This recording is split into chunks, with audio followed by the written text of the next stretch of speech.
Hello there, my name's Card, and here on my YouTube page I like to make simple little videos about all sorts of different things which interest me.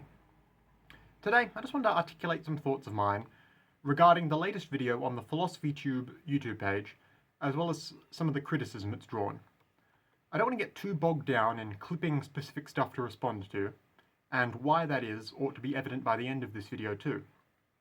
So, just for the sake of anyone who's watching this, who's unfamiliar with what I've just alluded to, I'm simply going to be linking PhilosophyTube's Was Nietzsche Woke and President Sunday's How PhilosophyTube Lies to You at the top of the description.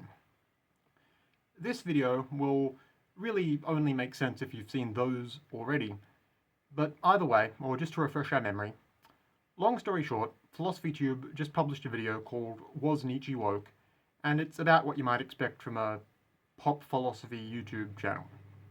A very beginner basic 30 minutes on some terms Friedrich Nietzsche used, some basic historical context about who took influence from his writings, and Mrs. Tube ends the video with a "this doesn't really matter" conclusion, essentially asserting that all the will to power stuff is just playing semantic word games, and you can use all that to back up basically whatever political argument you want.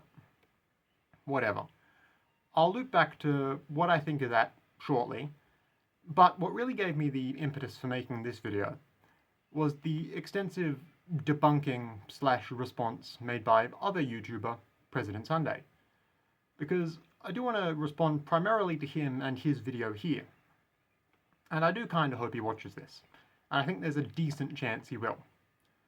Because I think his video, How PhilosophyTube Lies to You, isn't wrong per se, but it is very disagreeable. I think Sunday misses the forest for the trees. To illustrate what I mean, take, for example, how the intellectual meat of Sunday's video is two main things.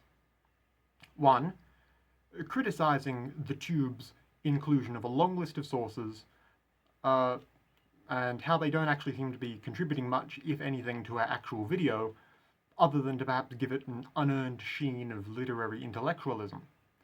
And two, how a lot of the quotes and references and ideas and so on that PT pulls directly from Nietzsche are stripped of their original context and meaning so that they fit neatly into her video. On that second point in particular, Sunday goes to great lengths to read off big chunks of the original text, basically just pulling block quotes in order to demonstrate the real original context and meaning of all this stuff. And specifically, I think he did a perfectly fine job of doing that, especially when he was arguing that what Nietzsche was suggesting wasn't simply that only the white race could do philosophy, but rather that different philosophical traditions and viewpoints are the result of different cultural perspectives, yada yada yada. It's a good rebuttal. But I still think the video itself misses the mark. Because what all this intellectual rebuttal is in service of is surely, hopefully illustrating to his audience that PhilosophyTube gets the material wrong. Her understanding is wrong, or it's far too simplified, or she doesn't really get into the literature she cites properly. And that this intellectual shortcoming is essentially proof PT is merely a grifter of sorts. Sunday says, para-quoting here, "This goes beyond laziness. PhilosophyTube is undermining the work of real philosophers and educators, all so she can crack out an easy YouTube video with a spicy theme with minimal effort." See, Sunday's right, but here's the thing. Tube does online videos for money, and there's no bonus points in your monthly YouTube payout for academic rigor. Like, what are you expecting here?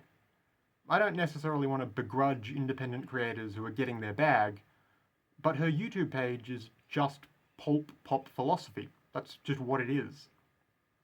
I'm left wondering deeply what it is Sunday is actually arguing ought to happen. Do you want PT to stop making videos because her videos are bad? Because that's not going to happen. She's got the grifting rubes model down pat, so why stop now? And the fact of the matter is, in an abstract sense, this kind of proves the ending of her video right. PhilosophyTube ends her video by saying that properly answering whether or not Friedrich Nietzsche was woke doesn't matter. And from her point of view, that's completely correct. She understood the assignment. You might go as far to argue that she understood the most important lesson in Nietzsche. She understands one element of his writing perfectly well. PhilosophyTube is the overman, so to speak, who is doing her own thing and pursuing her own interests with no regard to what anyone else thinks. Now, if Sunday's watching this live, like I think he might be, he probably just paused the video to go on a 5 to 10 minute digression about how that's not what the overman thing is actually about. And it doesn't matter. PhilosophyTube can't hear you over the sound of the AdSense checks clearing. Sorry to say it, but there's no correlation between how good a video is, how quality its arguments are, how substantiated its research is, all that stuff, and how well it performs. YouTube isn't a quality competition. So why even bother putting effort in? I said at the start of the video, I wasn't going to bother doing clips and deep analysis or anything like that. And you know why? Because downloading all the footage and earmarking sections to use and writing those into the script and editing those clips in and tinkering with all those moving parts before the final video export would be a bunch of unnecessary effort. I've already got a bunch of stuff on my plate as it is, and putting needless effort into something like a YouTube video would just be a mug's game. That's the takeaway from this video. But one small thing I will add to the script at the last second. Not to put words in his mouth, but I imagine that if one were to ask President Sunday why he made his video, he might say something to the effect of, to hopefully get more of PhilosophyTube's viewers aware of the fact that her scholarship is bad, and to encourage them to take a more critical look at her work, or to get them to read real books or something. You know, win a fans' hearts and minds over to your more serious academic way of thinking or whatever. I'm not a million miles off here, right?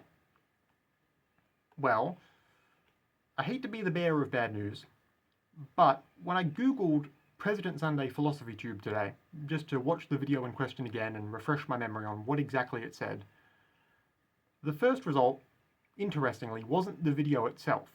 It was this thread from the PhilosophyTube Reddit. Take a look at these top comments, man.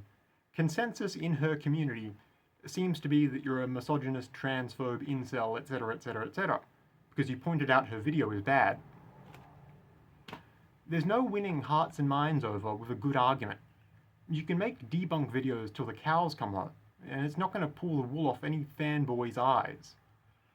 I mean, look at who else is big online. Destiny has Me Too'd every chick he's ever met, and some of the guys too, and he still has an army of comment section foot soldiers at the ready. Vaush and everyone in his orbit is some sort of pedophile. He's got the biggest lefty community on YouTube. Hassan is literally too dumb to understand why he gets in trouble if he starts riffing about killing congressmen, and he's the most popular streamer out there. I'm not fully convinced Joe Rogan has object permanence, but his podcast is still the single biggest entertainment product on the planet. What can you do? You can't change a fan base's mind by pointing out the person they're a fan of is stupid or dumb or bad. They're just too stuck in their ways. Make do with this revelation what you will. Bye.